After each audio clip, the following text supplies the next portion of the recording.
Students, आज हम लोग परावैद्युत पदार्थ तथा ध्रुवण के बारे में जानकारी लेंगे कि ये क्या होते हैं। ठीक, तो परावैद्युत पदार्थ क्या हैं? परावैद्युत पदार्थ अचालक पदार्थ होते हैं। अचालक अर्थात ऐसे पदार्थ जिनसे हो करके विद्युत का चालन या धारा का प्रवाह नहीं हो सकता है। ठीक है, तो इसमें लिखा हुआ है कि चालकों की तुलना में इनमें कोई आवेश वाहक नहीं होते। तो आवेश वाहक इलेक्ट्रॉन होंगे। तो प्रवाह तभी होगा जब इलेक्ट्रॉनों का आवागमन होगा। ठीक है, तो ये बात आपको समझ में आ गई। अच्छा, अब एक चीज़ इसमें ये आती है कि क्या होता है जब किसी चालक को किसी बाह्य विद्युत क्षेत्र में रखा जाता है। तो देखिए, ये फिगर 2.20 है। इसमें किसी बाह्य विद्युत क्षेत्र में किसी चालक तथा परावैद्युत के व्यवहार में अंतर आपको दिखाया गया है। ठीक है, तो ये जो डायग्राम है इसको ज़रा एक बार फिर से देखिए आप कि इसमें क्या किया गया है। बेसिकली इसमें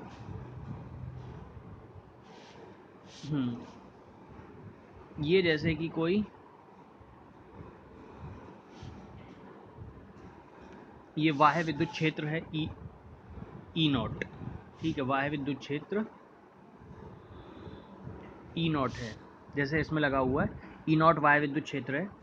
ठीक, तो इसकी जो दिशा है वो इधर से इधर की तरफ है, इधर से इधर की तरफ है। ठीक है, हम ज़्यादा लाइनें नहीं बना रहे हैं, आप समझ जाइएगा। तो ई की दिशा क्या होती है? प्लस से माइनस की तरफ होती है। ठीक है, अब इसमें अगर आप कोई चालक रख देते हो, जैसे आपने कोई चालक रखा है, तो यहाँ पे क्या होता है? यहाँ पे निगेटिव आवेश आ जाते हैं, यानी ऋण आवेश यहाँ इकट्ठा हो जाते हैं और यहाँ धनावेश इकट्ठा हो जाते हैं इस तरफ। और इसकी वजह से यहाँ पे एक अंदर की तरफ एक विद्युत क्षेत्र स्थापित हो जाता है जिसे ई आई या ई इंड्यूस कहते हैं। और इसका मान लगातार बढ़ता जाता है और ये तब तक बढ़ता जाता है जब तक कि ई नॉट जो है वो ई आई के बराबर ना हो जाए। मतलब इसकी दिशा इधर है और इसकी दिशा बाहर वाले की इधर है, तो दोनों बराबर और विपरीत दिशा में होते हैं, तो जो नेट विद्युत क्षेत्र होता है वो जीरो हो जाता है। ठीक है, तो चालक के अंदर क्या होता है? बाह्य विद्युत क्षेत्र प्लस अंदर वाला विद्युत क्षेत्र दोनों मिला के जीरो, क्योंकि दिशा क्या है? बराबर और विपरीत, दोनों मिलकर कैंसिल हो जाते हैं। ठीक, ये बात इसकी हो गई चालक की, ये चालक के लिए था। ठीक, अब हम बात करते हैं परावैद्युत पदार्थ के लिए। तो जब आप जो है परावैद्युत पदार्थ इसके अंदर रखते हो तो प्रोसेस इसमें भी वही है, लेकिन होता क्या है कि इसमें ये जो प्रवृत्ति है ये प्रवृत्ति इसमें कम होती है। ठीक है, जैसे आपने ये परावैद्युत पदार्थ रखा तो इसमें भी जो निगेटिव हैं वो इस तरफ आएंगे और पॉजिटिव इस तरफ आएंगे, लेकिन ये प्रवृत्ति इसमें चालक के तुलना में कम होती है। बात समझ में आ गई? तो इसमें जो विद्युत क्षेत्र जो अंदर की तरफ स्थापित होता है उसका मान क्या होता है? कुछ कम होता है, उसका मान कम होता है। ठीक है, तो जो ई नॉट होता है यानी जो बाह्य विद्युत क्षेत्र है वो ज़्यादा होता है इस ई आई से। तो अगर वो ज़्यादा होगा तो ई नॉट को ये ई आई कैंसिल नहीं कर सकता है। ठीक है, यानी कि ई नॉट जो है मतलब कि ई नॉट प्लस ई अंदर ये दोनों मिला के जीरो नहीं होगा, क्योंकि दोनों बराबर तो है नहीं। ठीक है, तो होता क्या है? जो ई नॉट होता है इसका मान क्या हो जाता है? कम हो जाता है। ई नॉट का मान क्या हो जाता है? कम हो जाता है। ई नॉट का मान क्या हो जाएगा? यानी कि जो नेट ई आएगा, ये ई नेट जो आएगा वो ई नॉट माइनस ई आई के अंतर के बराबर होगा। बात समझ में आ गई? ये परावैद्युत पदार्थों के केस में जो नेट ई आएगा वो बाह्य विद्युत क्षेत्र और अंदर का जो विद्युत क्षेत्र है उन दोनों के अंतर के बराबर होगा, जीरो नहीं होगा। बस इसमें ये चीज़ समझने वाली थी, ये मैंने आपको बता दी। और परावैद्युतांक क्या है? अच्छा, एक चीज़ और देख लीजिए, इसमें लिखा है बाह्य क्षेत्र परावैद्युत के पृष्ठ पर आवेश प्रेरित कर देता है, जो कि एक ऐसा क्षेत्र उत्पन्न करता है जो बाह्य क्षेत्र का विरोध करता है, परंतु चालक से भिन्न इस प्रकार का विद्युत क्षेत्र बाह्य क्षेत्र को यथार्थ रूप में निरक्षित नहीं करता, यह केवल क्षेत्र को घटा देता है। ठीक है, ये क्या करेगा? जो बाह्य क्षेत्र है उसको क्या करेगा? घटा देगा। इस प्रभाव की सीमा परावैद्युत की प्रकृति पर निर्भर करती है। अब ये कितना घटाएगा ये किस पर डिपेंड करेगा? जो आपका परावैद्युत पदार्थ है। ठीक है, बस समझ में आ गई? यही इसमें लिखा हुआ है। और जो परावैद्युत पदार्थ होता है उसका परावैद्युतांक होता है। परावैद्युतांक का मतलब वो कितना घटाएगा, बस जितना ज़्यादा होगा उतना ही ज़्यादा वो घटाएगा। ठीक, तो कितना घटाएगा, तो ये आपका होता है परावैद्युतांक बराबर, ये फार्मूला है, परावैद्युतांक बराबर E naught upon E. E naught क्या है, वायु विद्युत क्षेत्र है, और ई क्या है, नेट विद्युत क्षेत्र। ये मैंने पहले भी लिखा था, E equal to E naught minus E I. ठीक है, यानी कि वायु विद्युत क्षेत्र माइनस अंदर वाला विद्युत क्षेत्र। ये टोटल जीरो नहीं करता, ये कुछ कम कर देता है। तो ये कितना कम कर देता है, ये आपका परावैद्युतांक आपको बताता है। तो परावैद्युतांक क्या होता है, ये अनुपात होता है ई नॉट बटे ई का। किसका अनुपात होता है, ई नॉट बटे ई का। परावैद्युतांक को के से प्रदर्शित करते हैं। ये परावैद्युतांक को प्रदर्शित किससे करते हैं, के से। आप के भी इसमें लिख लीजिएगा। तो के बराबर होता है ई नॉट अपॉन ई। ठीक है, ये हो गया। अब देखो, तो जो परावैद्युत पदार्थ होते हैं वो आपके दो प्रकार के होते हैं। एक होता है ध्रुवीय परावैद्युत और दूसरा होता है अध्रुवीय परावैद्युत। ठीक है, तो ध्रुवीय परावैद्युत और अध्रुवीय परावैद्युत समझने से पहले आप ये समझ लीजिए कि ध्रुवीय अणु और अध्रुवीय अणु क्या होते हैं। तो पहले हम बात करते हैं, ऐसे लिखा हुआ किसी पदार्थ के अणु ध्रुवीय तथा अध्रुवीय हो सकते हैं। तो अध्रुवीय अणु क्या है, अध्रुवीय अणु में धनावेश तथा ऋणावेश के केंद्र संपाती होते हैं। ठीक है, तब अणु का कोई स्थायी द्विध्रुव आघूर्ण नहीं होता। और ऑक्सीजन तथा हाइड्रोजन अणु अध्रुवीय अणुओं के उदाहरण हैं। इसमें सममिति के कारण कोई द्विध्रुव आघूर्ण नहीं होता। तो बात समझिएगा, इसमें इसने दो बातें बताई हैं। एक तो कि इन दोनों के जो केंद्र होंगे, जैसे कि आप ऐसे समझ लीजिए, आपने क्या किया, दो बराबर आकार की गेंदें ले ली और उनके जो केंद्र हैं उनको किसी रॉड से कनेक्ट कर दिया, जोड़ दिया।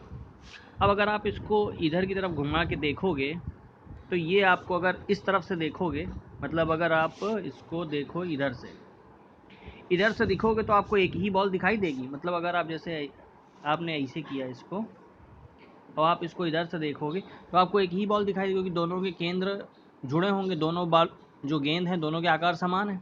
तो यानी इसका जो ये केंद्र है और इसका ये जो केंद्र है वो क्या होंगे, एक दूसरे के ऊपर होंगे।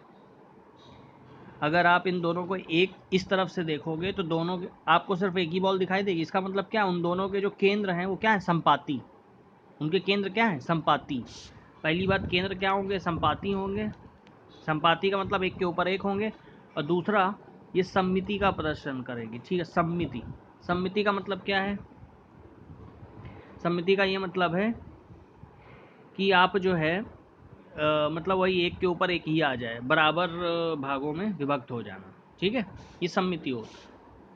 तो इस कारण ये कैसे होंगे, अध्रुवीय होंगे। ठीक है, ये बात समझ में आ गई। तो यही इसमें जो उदाहरण है अध्रुवीय अणु के, एक तो हाइड्रोजन है और दूसरा कार्बन डाइऑक्साइड, सॉरी हाइड्रोजन और ऑक्सीजन तथा हाइड्रोजन। ठीक है, ऑक्सीजन तथा हाइड्रोजन अणु इसके उदाहरण है। ठीक, तो हाइड्रोजन देखो दोनों प्लस प्लस हैं, तो दोनों के केंद्र एक दूसरे के ऊपर एक हैं, दोनों समान आकार के हैं। ठीक, तो सममिति भी है और कोइंसिडेंस भी है, यानी कि संपाती भी है और सममिति भी है। ये दोनों लक्षण आपको लिखने हैं। और जो ध्रुवीय अणु होते हैं, तो ध्रुवीय अणु वह होता है जिसमें धनावेश और ऋणावेश के केंद्र पृथक पृथक होते हुए उस स्थिति में। और हाँ, जो अध्रुवीय अणु होंगे इनका कोई द्विध्रुव आघूर्ण नहीं होगा। द्विध्रुव आघूर्ण आपको पता ही है क्या होता है, जैसे कि ये है, मतलब दोनों के केंद्र संपाती हैं। संपाती का मतलब एक के ऊपर एक हैं। अगर एक के ऊपर एक है यानी कि उनके बीच की दूरी क्या होगी, बिल्कुल ना के बराबर होगी। तो अगर दूरी ना के बराबर है तो कोई एक आवेश मल्टीप्लाइड बाय जो आप दूरी लोगे वो लगभग 0 हो जाएगी। तो इसका द्विध्रुव आघूर्ण कभी नहीं आएगा। P = 2QL होता है, यह आपने द्विध्रुव पढ़ा होगा। ठीक है, ये बेसिकली वही है। ठीक है, वही जो द्विध्रुव का जो आघूर्ण होता है। ठीक है, बात समझ में आ गई। तो इसका कोई नेट द्विध्रुव आघूर्ण नहीं होता है, जो इसमें लिखा हुआ, मैं एक एक चीज़ आपको बता रहा है। ठीक है, देखो इसमें लिखा है इसका कोई नेट द्विध्रुव आघूर्ण नहीं होता। ठीक है, अब बात करते हैं ध्रुवीय अणुओं की। ध्रुवी का मतलब वही ध्रुवता, यानी कि प्लस माइनस आ गया इसमें। तो ध्रुवीय अणु हुआ होता है जिसमें धनावेश और ऋणावेशों के केंद्र पृथक पृथक होते हैं। ऐसे अणुओं में स्थायी द्विध्रुव आघूर्ण होता है, जैसे HCl।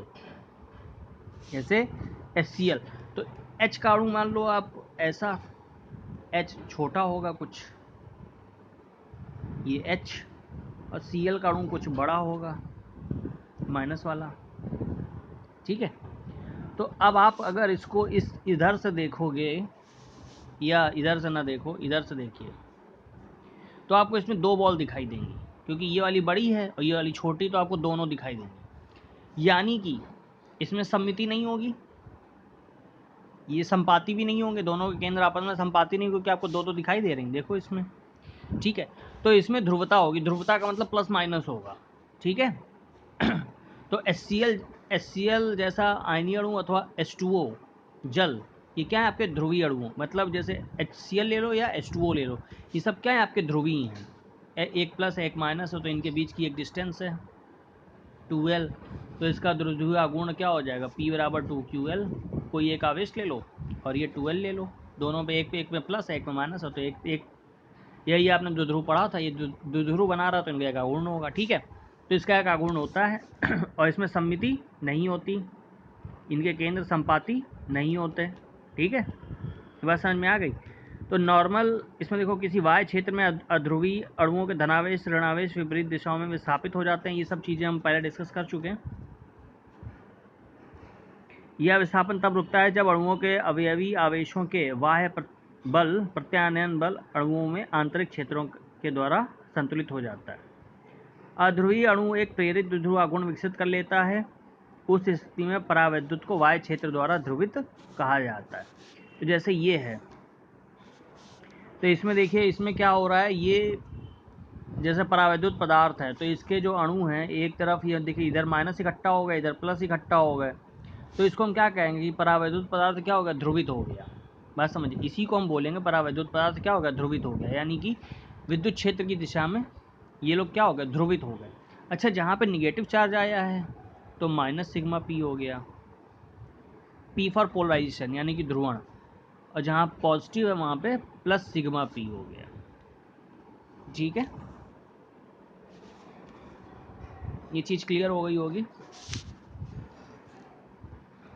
अब आगे देखिए, अब क्या किया गया है दो केस दिखाए गए हैं, आपको हम इसी में से ही बताने की कोशिश करेंगे। पहला है अध्रुवी, पहला देखो अध्रुवी अणु लिए गए हैं, तो अध्रुवी अणुओं में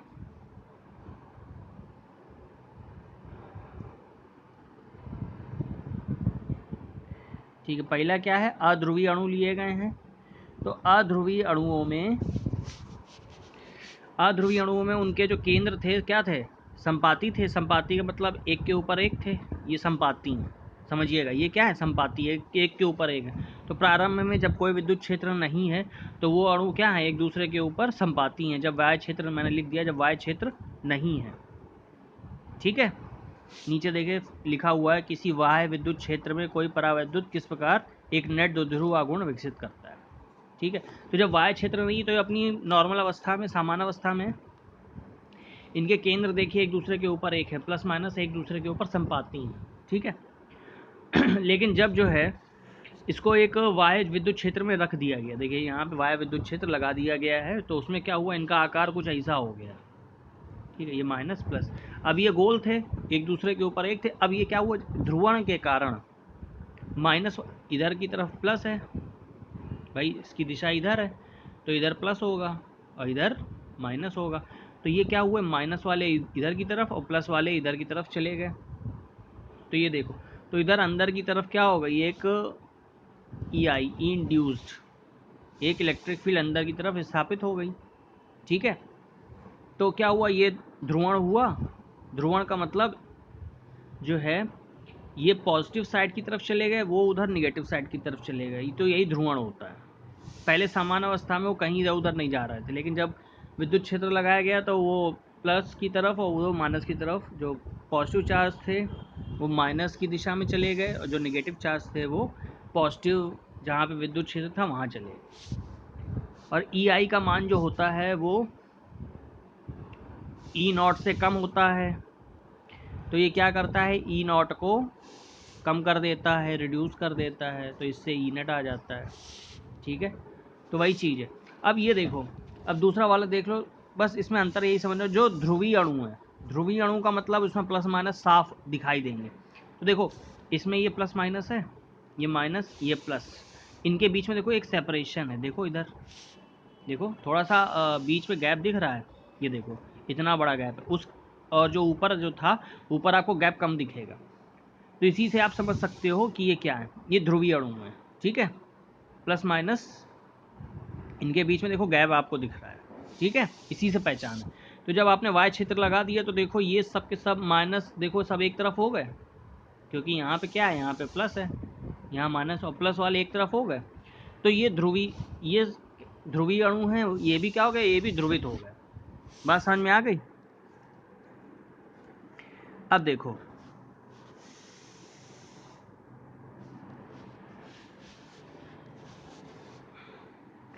तो दोनों में ये हो रहा है, विद्युत क्षेत्र की दिशा में दोनों में जो है ध्रुवण, दोनों दिशा में दोनों में ध्रुवण हो रहा है। ठीक है, तो अब देखो इस यहाँ पे एक बात ये लिखी हुई है कि इस प्रकार दोनों ही प्रकरणों में, चाहे वो ध्रुवीय हो अथवा अध्रुवी, परावैद्युत किसी बाह्य क्षेत्र की उपस्थिति में एक नेट द्विध्रुव आघूर्ण विकसित कर लेते हैं। बात समझ में आ गई। चाहे ध्रुवीय पदार्थ हो या अध्रुवी पदार्थ हो, वो दोनों क्या करेंगे, एक बाह्य क्षेत्र की उपस्थिति में एक नेट द्विध्रुव आघूर्ण विकसित कर लेंगे। ठीक है, अब यहाँ बात आती है ध्रुवण की। ध्रुवण क्या होता है, तो किसी पदार्थ का प्रति एकांक द्विध्रुव आघूर्ण उसका ध्रुवण कहलाता है। ठीक है, मतलब किसी पदार्थ का प्रति एकांक द्विध्रुव आघूर्ण उसका ध्रुवण कहलाता है। ये मैंने यहाँ लिख दिया है, इसे P द्वारा निर्दिष्ट किया जाता है। तो P बराबर द्विध्रुव आघूर्ण बटे आयतन, ये ध्रुवण की परिभाषा है, आप इसको लिख लीजिएगा। ठीक है, तो ध्रुवण की परिभाषा, ध्रुवण को P से प्रदर्शित करते हैं, तो P बराबर होता है द्विध्रुव आघूर्ण बटे आयतन। और P प्रोपोर्शनल टू क्या होता है, E, यानी कि जैसे जैसे आप इलेक्ट्रिक फील्ड बढ़ाओगे तो ध्रुवण बढ़ेगा, ये आप देख ही रहे थे। ठीक है, ध्रुवण कब हो रहा था, जब वाह्य विद्युत क्षेत्र में लगा रहे थे, और विद्युत क्षेत्र बढ़ाते चले जाओ तो ध्रुवण भी उतना ही ज़्यादा बढ़ता चला जाएगा, क्योंकि उसमें ताकत, विद्युत क्षेत्र में शक्ति ज़्यादा आ जाएगी। ठीक है, तो ई जैसे जैसे बढ़ाओगे ध्रुवण भी बढ़ेगा। तो पी, और ये जो कांस्टेंट ऑफ प्रोपोर्शनलिटी है, अनुक्रमानुपाती का जो चिन्ह है, इसको हटाने के लिए क्या करते हैं, यहाँ पे एक कांस्टेंट लगाते हैं, तो उसका नाम होता है काई। ये उसका नाम है काई, काई इंटू ई। ठीक है, इसको क्या बोलते हैं, काई। मैं हिंदी में लिख रहा हूँ, क्या बोलते हैं, काई। ठीक है, तो काई को क्या कहते हैं, ये फार्मूला लिखा हुआ है, काई को बोलते हैं विद्युत प्रवृत्ति, परावैद्युत माध्यम की विद्युत प्रवृत्ति या इलेक्ट्रिक ससेप्टिबिलिटी। ठीक है, काई को क्या बोलते हैं, परावैद्युत माध्यम की विद्युत प्रवृत्ति या इलेक्ट्रिक ससेप्टिबिलिटी। बात समझ में आ गई,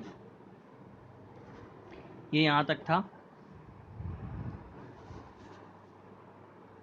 अब एक चीज़ और देखनी है इसमें, जैसे मैंने आपको एक चीज़ ये बताया था कि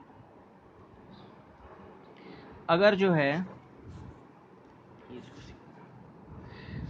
है ध्रुवित, मतलब ये देख लीजिए ये डायग्राम, जैसे कि ये कोई इसमें ये देख लीजिएगा, ये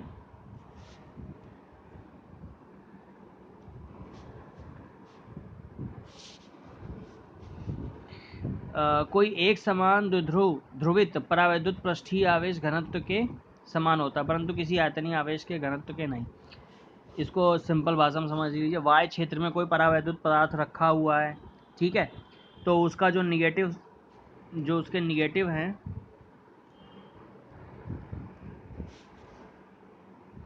तो उसके निगेटिव इस तरफ इकट्ठा हो गए, पॉजिटिव इस तरफ इकट्ठा हो गए। ठीक है, तो यहाँ ये जो लाइन है ये इंपॉर्टेंट है। ध्रुवित परावैद्युत दो आवेशित पृष्ठों के तुल्य होता है, जिसके प्रेरित पृष्ठीय आवेश घनत्व सिग्मा पी तथा माइनस सिग्मा पी। ठीक है, इधर देख लो, जहाँ माइनस है तो माइनस सिग्मा पी हो गया, जहाँ प्लस है वहाँ पे प्लस सिग्मा पी हो गया। ठीक है, क्लियर। और स्पष्ट है इन पृष्ठीय आवेशों द्वारा उत्पन्न विद्युत क्षेत्र बाह्य विद्युत क्षेत्र का विरोध करते हैं। इस प्रकार परावैद्युत में कुल क्षेत्र उस प्रकरण की तुलना में जिसमें कोई परावैद्युत नहीं कम हो जाता है। यही बात आपको पहले बताई गई है, ठीक है। और देख लो वैद्युत प्रवृत्ति क्या है। यह प्रेषित किया जाता है, वही इलेक्ट्रिक ससेप्टिबिलिटी परिभाषा देखो लिखी हुई है। यह प्रेषित किया जाता है परावैद्युत टुकड़े में उत्पन्न ध्रुवण उसके भीतर कुल वैद्युत क्षेत्र के अनुक्रमानुपाती होता है, यानी P प्रोपोर्शनल टू E, और P बराबर हो जाएगा एप्सिलॉन नॉट काई इंटू E, जिसमें काई पदार्थ के लिए नियतांक है जिसे वैद्युत प्रवृत्ति कहते हैं। नियतांक एप्सिलॉन नॉट की विद्युत प्रवृत्ति को विमाहीन बनाने के लिए किया गया है, ठीक है। तो P बराबर एप्सिलॉन नॉट काई इंटू E लिख दिया गया है। एप्सिलॉन नॉट को क्यों यूज़ किया गया है? विमाहीन, वैद्युत प्रवृत्ति को विमाहीन बनाने के लिए किया गया है। निर्वात की वैद्युत प्रवृत्ति को शून्य माना जाता है क्योंकि निर्वात में ध्रुवण का प्रश्न ही नहीं उठता है। और माध्यम के परावैद्युतांक K तथा वैद्युत प्रवृत्ति में निम्न संबंध होता है, K बराबर 1 प्लस काई, ठीक है।